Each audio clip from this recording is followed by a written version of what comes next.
사람과 사람 사이의 의사는 그 대화를 통해서 전달이 됩니다. 그런데 그 대화라고 하는 것도 간혹 보게 되면 그 의사 전달이 온전치 못한 그러한 때가 많다라고 하는 생각을 할 때가 있습니다. 누군가 대화를 하고 그 사람이 무슨 이야기를 하는가라고 하는 것을 내가 충분히 이해했다고 생각을 했는데 한참 시간이 지난 뒤에 가만히 생각해 보니까 그때 그 사람은 그런 의도를 따로 가지고 나한테 말을 했었구나라고 하는 것을 깨닫는 그런 때가 있어요. 그래서 참 그 사람의 말을 알아듣는다라고 하는 것이 그렇게 쉽지 않다라고 하는 생각을 하는데, 이렇게 또 굳이 또 그 사람의 의중이라고 하는 것을 아는 것이 어렵다라고 하는 것도 있지만, 또 지방마다 또 문화마다 그 사람의 어법이라고 하는 것이 달라서 또 상대의 말을 제대로 이해하지 못하는 그런 경우들도 있습니다. 충청도 지방에 그 부임하게 된 어떤 목사님이 이제 당회에서 중요한 의결을 하려고 생각을 하다 보니까 장로님 한 분이 여기에 대해서 좀 반대를 할 것 같은 생각이 들더래요. 그래서 이제 전화를 미리 했답니다. 당회를 앞두고. 장로님, 내일 우리가 어떤 안건을 가지고 이야기를 하게 될 텐데 거기에 대해서 장로님 협조를 좀 부탁드립니다 라고 하면서 그 취지나 이런 것들에 대해서 충분히 설명을 했대요. 그랬더니 그 장로님이 하시는 말씀이 알것이요, 그렇게 이제 대답을 하더랍니다. 그래서 이제 모든 것이 다 해결됐구나 라고 생각을 하고, 그 다음날 예배 후에 이제 당회를 하게 되는데, 그 알것이요 했던 그 장로님이 차근차근 그 반대의 이유를 준비해 와서 이야기를 하더라는 거예요. 아니, 분명히 알겠다고 얘기를 해놓고 어떻게 사람이 저럴 수가 있는가라고 생각을 하고, 나중에 알게 된 것이 무엇이냐면, 충청도 지방에는 알것이요라고 하는 말은 일단은 당신이 하는 말이 무슨 말인지는 알겠습니다라고 하는 그러한 말이지, 내가 당신 말씀에 동의합니다라고 하는 그러한 의미는 아니다라는 거예요. 보통 서울 같은 경우에는 무엇인가 한참 설명을 하고 알겠습니다라고 대답을 한다면 그거는 그 말에 공감을 하고 동의한다는 그런 의미인데, 세상에 충청도에 와서 목회를 하다 보니까 이걸 내가 잘 이해를 못 해가지고 몇 년 동안 고생을 했습니다라고 하는 그런 얘기를 하더라고요. 사람이라고 하는 것이 그 본 뜻을 안다, 상대의 의중을 안다 라고 하는 것이 쉬운 것 같지만 그것이 그렇게 쉽지 않다라고 하는 생각을 합니다. 저도 신앙생활 시작한 게 한 50년 정도 돼요. 만 50년 정도 되는데, 나름대로 하나님 앞에서 하나님의 뜻을 생각하고 한다고 살아왔음에도 불구하고 하나님의 뜻에 대해서 잘 모르겠다라고 하는 경우가 참 많다라고 하는 고백을 하게 됩니다. 정말 하나님의 뜻이 무엇일까라고 하는 것을 구할 때에도 이것이 쉽지 않다라고 하는 생각을 할 때가 간혹 있어요.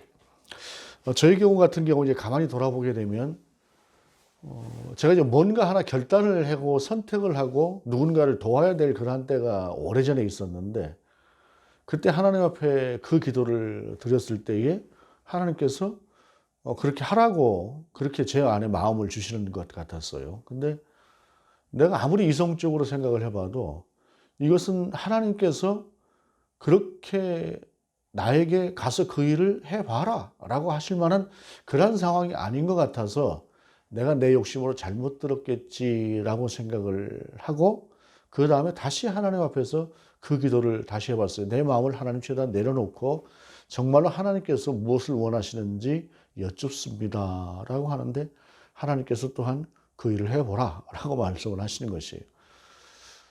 저로서는 참 분명히 이성적으로 이것이 아닐 것 같았는데, 하나님 반대하실 만한 일일 것 같았는데 그 일을 하면서 또 제 인생도 가만히 돌아보게 되면 그때부터 많은 영향을 받아서 지금에 이르렀다라고 하는 그런 생각을 얼마 전에 최종적으로 한번 점검하면서 제가 느꼈던 때가 있습니다.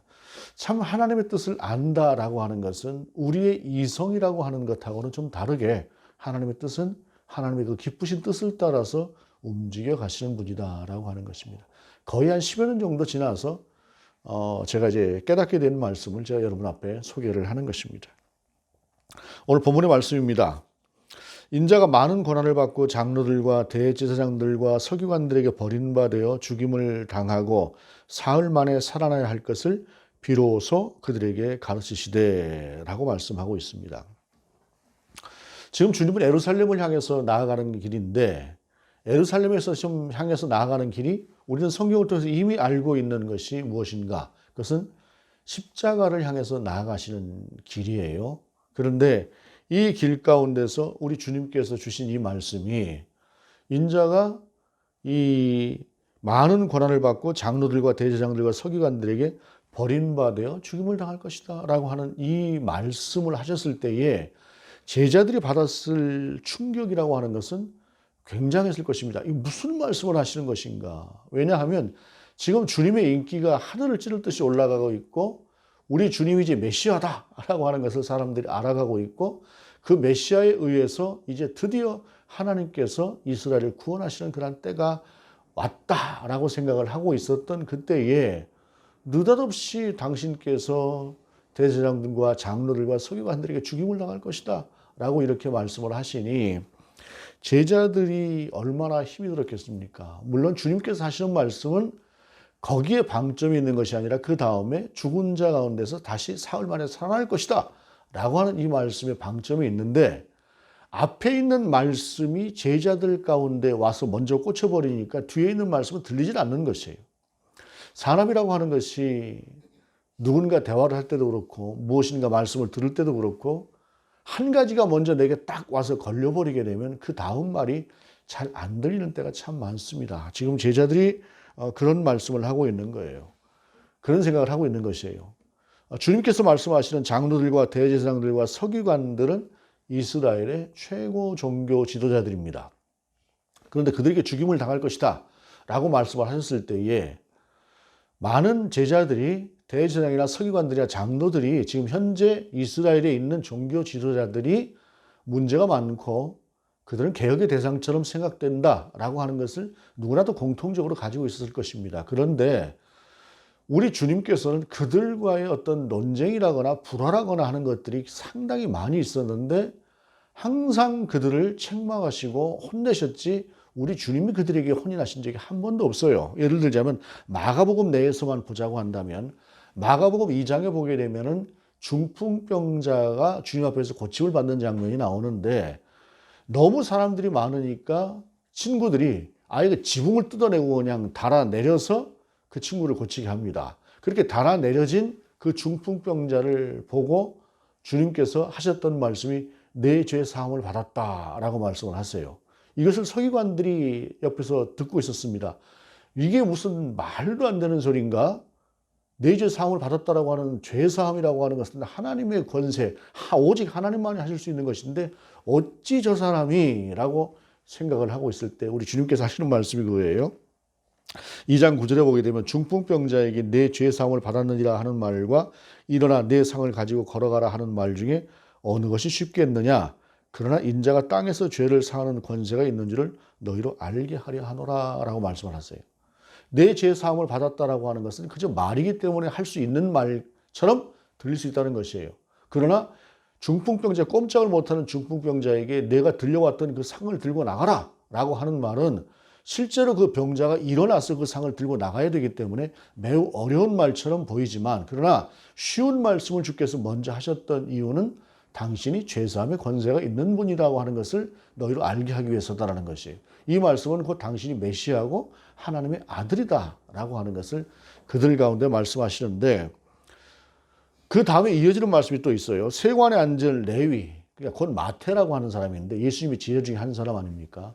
세리인데 그 사람을 주님께서 불러내시고 그 세리와 죄인들과 함께 음식을 먹고 있을 때 또 역시 서기관들이 그 장면을 보면서 도대체 저 사람은 어떤 사람이기에 저 죄인들하고 같이 함께 식탁 교제를 하고 있는가라고 그렇게 생각을 해요. 그때 예수님께서 하시는 말씀이 16절 이하에 나와 있습니다. 2장 16절 이하에 바리새인의 서기관들이 예수께서 죄인 및 세리들과 함께 잡수시는 것을 보고 그의 제자들에게 이르되 어찌하여 세리 및 죄인들과 함께 먹는가? 예수께서 들으시고 그들에게 이르시되 건강한 자에게는 의사가 쓸데없고 병든 자에게라 쓸데있느니라. 나는 의인을 부르러 온 것이 아니요 죄인을 부르러 왔노라 라고 말씀하십니다. 이것이 점점 더 갈등이라고 하는 것이 깊어지니까 3장에 이르러서는 이제 서기관들이 무엇이라고 예수님을 헐뜯냐면은 저 사람이 귀신을 내쫓는 것은 귀신의 왕 바알세불과 함께 손을 잡고 내쫓는 것이다 라고 이야기를 해요. 그때 주님께서 하시는 말씀이 사람의 말을 왜곡하는 것은 사함을 받을 수 있지만 성령을 왜곡하는 것은 사하심을 받을 수가 없다 라고 하면서 그들을 치십니다. 7장에 와서도 또 제자들이 손을 씻지 않는 문제를 가지고 또 이제 서기관들이 예수님을 하나의 또 판단을 하는 것이에요. 그때 예수님께서 아주 더 세게 나가지요. 니들이 고르반하는 것의 문제라고 하는 것. 이것을 생각해 봐라. 도대체 하나님이 명하시는 것들에 대해서 그 고르반하면서 부모도 섬기지 않고 니들이 욕심대로 사는 것들이 무슨 장로들의 유전이나 이런 것을 가지고 지키는 거, 지킨다, 지키지 않는다를 가지고 따지느냐. 정말로 너희가 먼저 하나님께서 원하시는 것들을 행하라 라고 하는 쪽으로 말씀을 하시는 것이에요.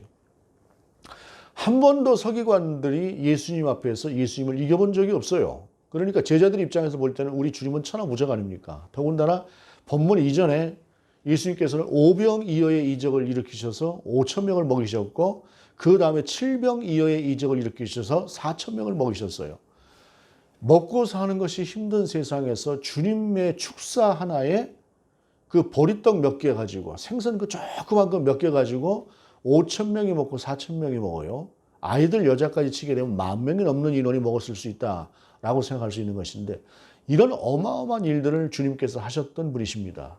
더군다나 주님은 뭐 죽은 자를 살리시기도 하고 또 병든 자, 모든 병든 자가 주님 앞에 나오면 다 치유함을 받고 귀신이 되어 쫓김을 당하는 그러한 주님께서 장로들과 서기관들과 대제장들에게 죽임을 당할 것이다 라고 하는 말이라고 하는 것은 제자들의 입장에서는 이해가 되지 않았던 것이죠. 그래서 베드로가 어떻게 반응을 보입니까? 32절에 드러내놓고 이 말씀을 하시니 베드로가 예수를 붙들고 항변하매. 이 말씀을 새 번역으로 보게 되면 조금 더 분위기가 좀 다릅니다. 예수께서 드러내놓고 이 말씀을 하시니 베드로가 예수를 바짝 잡아당기고 그에게 항의하였다. 바싹 주님을 잡아당기고 항의하였다라는 것이. 영어 번역은 더합니다. 주님을 따로 불러서 책망을 했다라고 영어 번역은 그렇게 되어 있어요. 그러니까 지금 상황이라고 하는 것이 상당히 좀 거칠어진 분위기다라고 하는 것으로 보아도 될 만큼 제자들이 말도 안 됩니다 주님 하고 아주 강하게 주님 앞에서 반대를 분명하게 표현하는 그런 모습을 볼 수 있는 것이 본문이다라고 하는 것입니다. 베드로의 입장에서는 이제 우리가 예루살렘에 가게 되면 일전을 불사한다라고 하는 그런 각오를 가지고 뭐 죽으면 죽겠지 하고 하는 그런 각오를 가지고 지금 나아가고 있는데 주님께서는 그들에게 죽임을 당할 것이다 라고 하는 이 말씀이 도저히 이해가 되지 않기는 했을 것입니다. 그럼에도 불구하고 그들이 지금 하고 있는 이 모습이라고 하는 것은 굉장히 극적인 모습이다라고 하는 것이 극적으로 주님 앞에서 반발하고 있는 그러한 모습을 우리가 확인해 볼 수 있습니다. 근데 사실 이게 이제 보게 되면 이스라엘이라고 하는 그 문화가 장유유서라거나 또 스승에 대해서 제자가 이런 행동을 한다고 하는 것은 사실상 불가능한 분위기다라고 볼 수는 있어요. 그렇기 때문에 오늘 본문은 그들이 굉장히 주님 앞에서 강하게 주님 그것은 안 됩니다. 절대로 주님 그렇게 있을 수가 없습니다. 주님 힘을 내십시오. 라고 하는 그러한 의사 표현을 한 것이 아닐까라고 생각을 합니다. 그런데 이러한 베드로의 이러한 주장에 이러한 항변에 대한 주님의 반응이 대단해요. 33절에 보게 되면 예수께서 돌이키사 제자들을 보시며 베드로를 꾸짖어 이르시되 사탄아 내 뒤로 물러가라 내가 하나님의 일을 생각하지 않고 도리어 사람의 일을 생각하는도다 라고 말씀하고 있어요.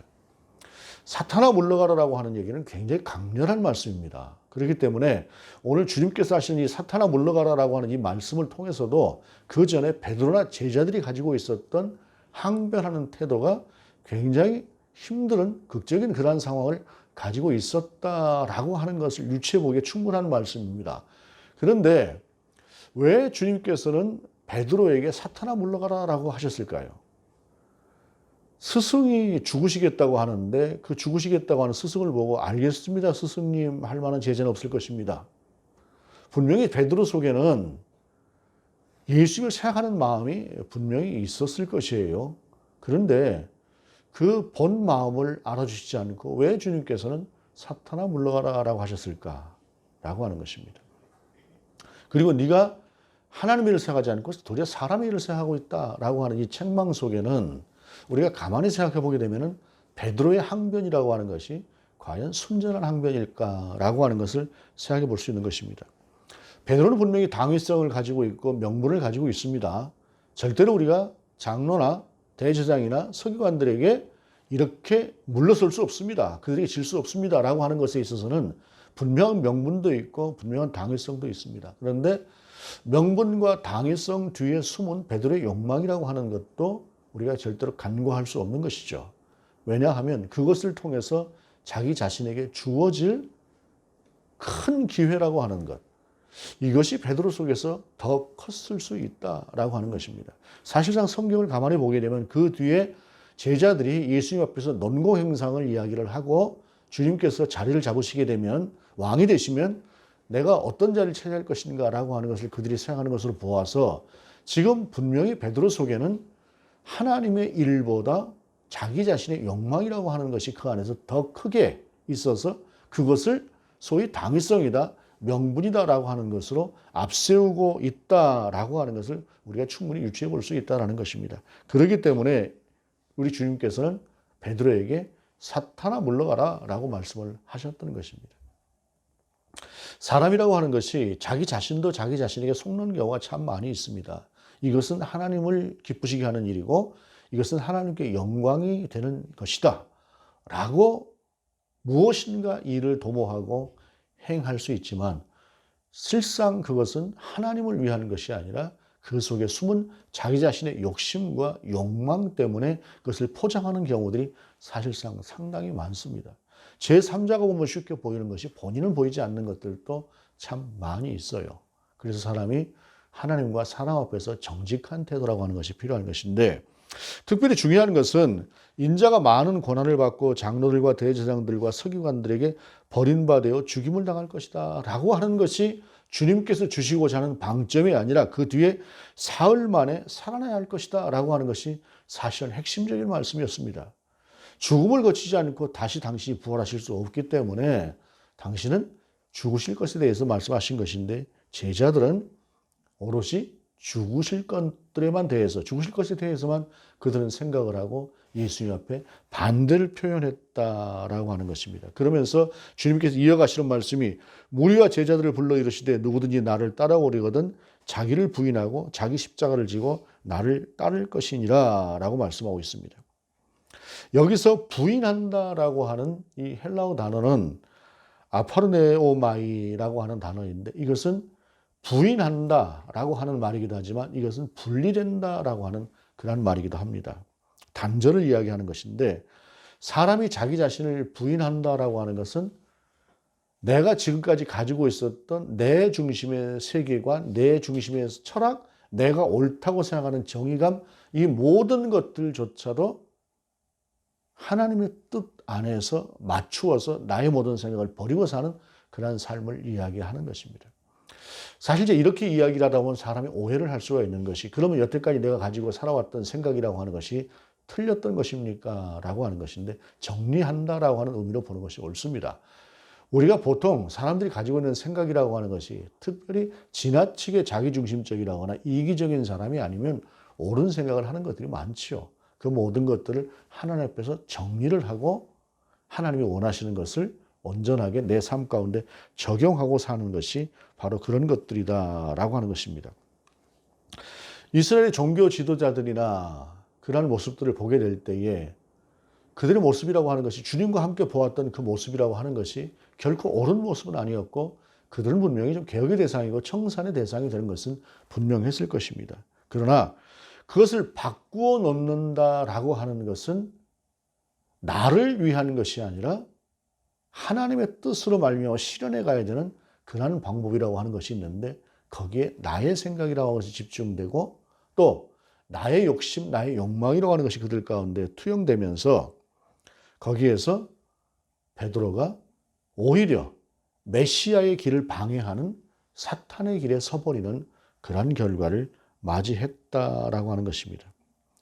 자기를 부인하는 삶, 자기가 부인되는 삶, 그러한 삶이라고 하는 것은 과연 어떤 삶일까요?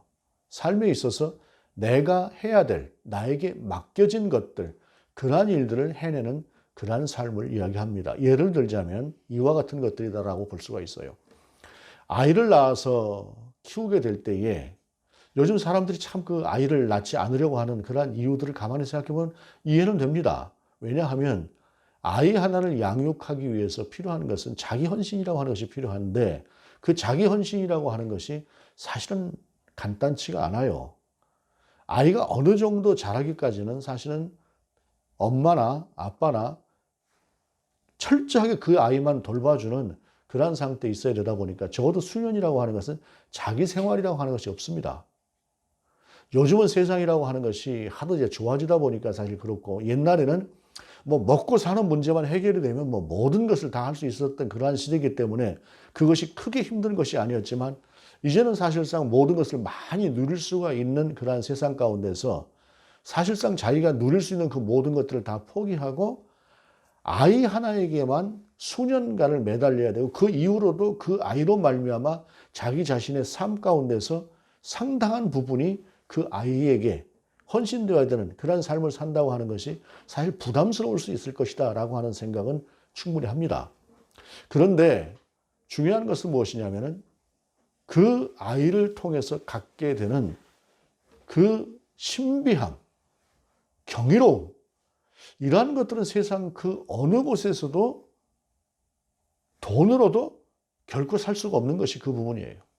바로 그러한 부분이라고 하는 것이 있는데 오늘 우리 주님께서 나를 부인하고 따라와라 라고 하는 것은 마치 그와 같은 것과 같다라고 하는 것입니다. 자기 자신이 부인되어야 하는 것이 어떤 의미에서 보게 되면 대단히 힘든 것 같지만 어려운 것 같지만 그러나 거기에는 마치 자녀를 키울 때 자기 자신의 헌신이 분명히 그 안에 있지만 그 아이의 자람과 그 사랑을 통해서 보게 되는 겪게 되는 그 경이롭다고 할 만한 그러한 사랑과 감동이라고 하는 것이 훨씬 더 크다라고 하는 것을 알게 되는 것처럼 주님께서 너를 부인하고 나를 따라와라라고 하는 이 말씀은 대단히 단호한 말씀 같지만 그러나 그 안에 그런 의미가 있다는 것입니다.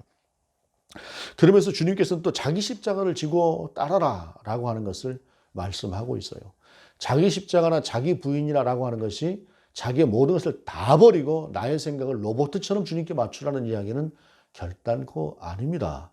주님은 인격적인 분이시기 때문에 주님과 함께하는 과정에서 조금 전에 아이를 키울 때 느끼는 경이로움처럼 주님이 주시는 기쁨이 있고 또한 주님께서는 나의 생각이라고 하는 것을 충분히 존중하시면서 끌어가시기 때문에 우리의 인생을 이끌어 가시기 때문에 전혀 우리가 생각하는 것처럼 그렇게 맹목적인 것은 아니다라고 하는 사실입니다.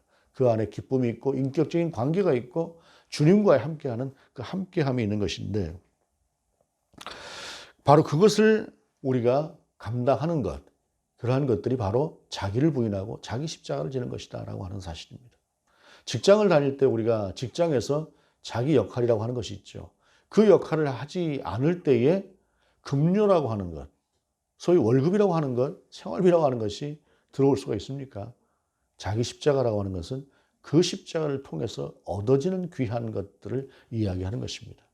아이에게 매달리는 그 매달림이 자기 십자가 같으나 그러나 그것을 통해서 얻어지는 더 큰 기쁨이 있는 것처럼 주님께서는 더 큰 기쁨과 감격과 보람을 우리 가운데서 바로 자기 부인과 십자가를 통해서 이루어내라 라고 하는 것을 말씀하시는 것이 주님의 말씀이라는 것입니다.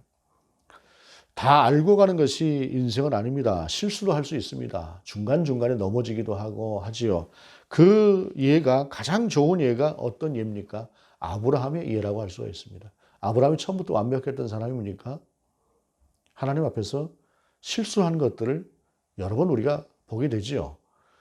이삭을 분명히 자식을 줄 것이라고 말씀하셨음에도 불구하고 그 기다림이라고 하는 시간을 제대로 다 채우지 못함으로 말미암아 이스마엘을 낳았습니다.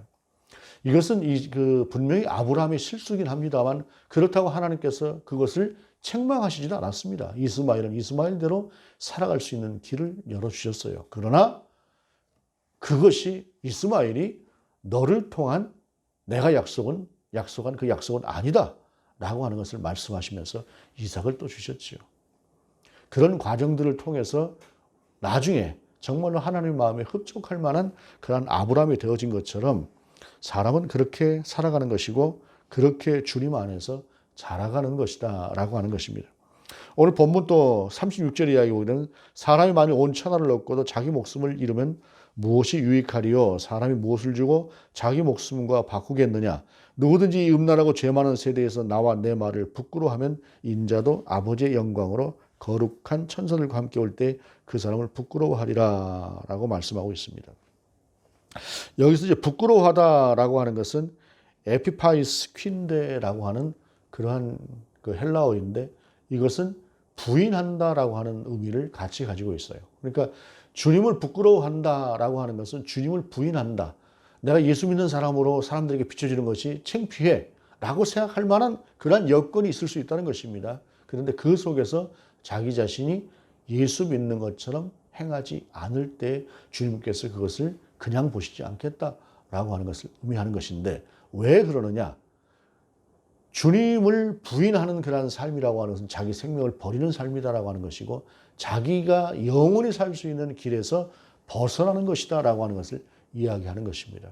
아마도 오늘 본문 36절 이하의 이 본문의 말씀은 예수님께서 하셨던 그 말씀과 함께 이 말씀이 기록되어진 그 당시의 배경이라고 하는 것을 아마도 이 안에 같이 가지고 있는 그러한 느낌을 갖게 합니다. 왜냐하면 주님이 말씀하셨던 때로부터 수십 년이 지난 후의 상황이라고 하는 것은 예수 믿는 사람들이 상당히 힘든 그러한 과정을 가지고 있었어요.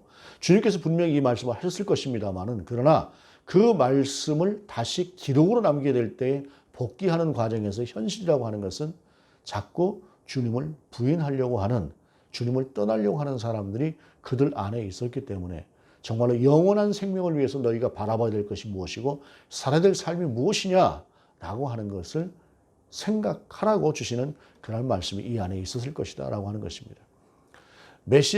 주님께서는 메시아의 길을 가기 위해서 지금 예루살렘으로 향해 가십니다. 그 길은 분명히 우리 주님이 당하실 큰 고난이라고 하는 것이 그 안에 포함되어 있습니다. 사람의 생각에는 그러한 고난을 거치지 않고 정말 주님의 뜻을 이뤘으면 좋겠다라고 하는 생각이 분명히 가득했을 것입니다. 사람들의 생각에, 특별히 제자들의 생각에 그들이 3년 동안 보고 배운 것들 통해서 우리 주님께서 이제 저 헤롯의 세력을 물리치고 저 하나님의 사람답지 못한 종교자들을 좀 갈아치우고 로마의 세력조차도 몰아내고 그렇게 하나님을 중심으로 하나님께 온전한 예배를 드리고 하나님 앞에 헌신된 사람들로 가득 채워진 그러한 이스라엘을 세웠으면 좋겠다라고 하는 그 생각이라고 하는 것은 얼마나 옳아 보이는 생각입니까? 그런데 그 길을 위해서 주님이 선택하신 길은 죽으시는 길이었다라고 하는 사실입니다.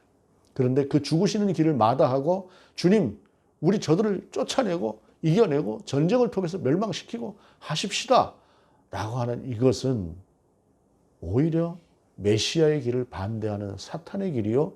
그것은 자기 목숨을 오히려 사탄에게 내어주는 그러한 결과가 되는 것이다 라고 하는 것을 말씀하시는 것이 오늘 본문의 말씀이다라는 것입니다. 아이러니하게도 이 본문의 말씀은 베드로가 주는 그리스도십니다 라고 하는 신앙 고백을 한 이후에 바로 이루어지는 말씀입니다. 3년의 기간을 통해서 베드로는 주님이 그리스도다, 메시아다라고 하는 사실을 마침내 깨달은 것이에요. 그런데 베드로가 깨달은 그 깨달음이라고 하는 것이 온전한 깨달음이냐라고 하는 것입니다. 주님은 그리스도십니다 라고 하는 이 말은 명답이고 정답입니다. 그런데 명답이고 정답인 것처럼 고백을 한다고 해서 그것이 우리 주님을 당하는 것은 아니다라고 하는 사실입니다. 우리의 신앙이 그러합니다.